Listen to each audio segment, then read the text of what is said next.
This book, History of Science, is just amazing. They talk about, I'm in the 1600s right now, and they're talking about bringing religion together with the sciences and studying them and trying to apply science to religion.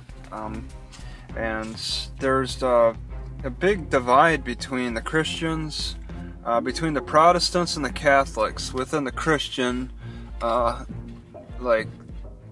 tendencies. The French Academy of Science, they gave out some kind of award or something. It said that in the 1600s the Protestants tended to earn the awards of the Science Academy in France way more than the Catholics, because Protestants were taught within their science to continue to question everything that's going around them and do their own empirical experiments for themselves to discover the world. And the Christians were taught that there was an order to things, and that that's how things have to be followed. So there were a lot more advances to science, studying experiments and stuff with the Protestants throughout the 1600s. So I thought that was really interesting. These people are constantly trying to apply heaven to the way the other planets were moving about in space. They're trying to explain where heaven was, and there's so many interesting theories. One guy suggested that maybe the spirits go into the sun because that's the most enlightening place.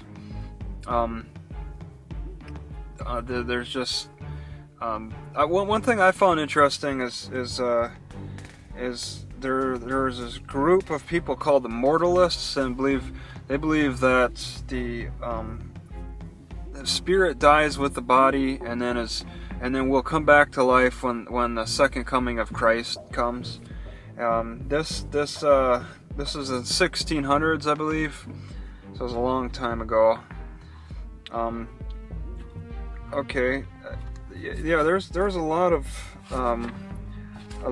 interesting stuff in there that they just, I mean, it's so fantastical that the thought process that they went through in not understanding exactly how the earth interacted with everything in the world. It didn't take till Galileo who eventually Galileo didn't really change everybody's minds so much as it sounded like he was one of the first that got his hands on a telescope, and he was able to see that Jupiter had 4 moons. The priests, you stick with religious principles with the Catholics. Study of nature was positive, and then they changed throughout the 1600s.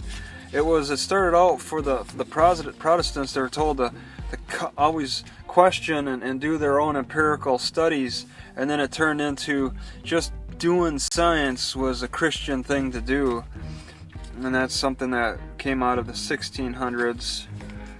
Doing scientific experiments, and there are some people who would avoid the mathematical parts of studying science and just do experiments. But I mean, there were still they were in the convergence at the time. Throughout the 1600s, it turned into a religious thing.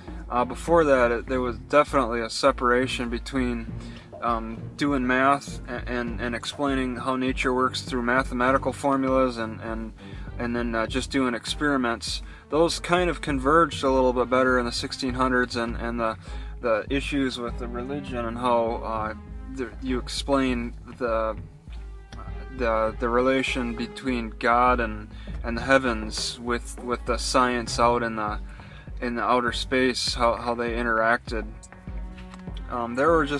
there was a lot of imagination back then. One guy in the about 1634 suggested that people live on the moon. That's probably the earliest that any man has suggested that there are people living on the moon. A lot of ideas were just so out there. Galileo, actually, they mentioned that he got in trouble with the Italians. They no longer accepted his work, and he had to smuggle it out of the country his last 7 years of life. But yeah, it's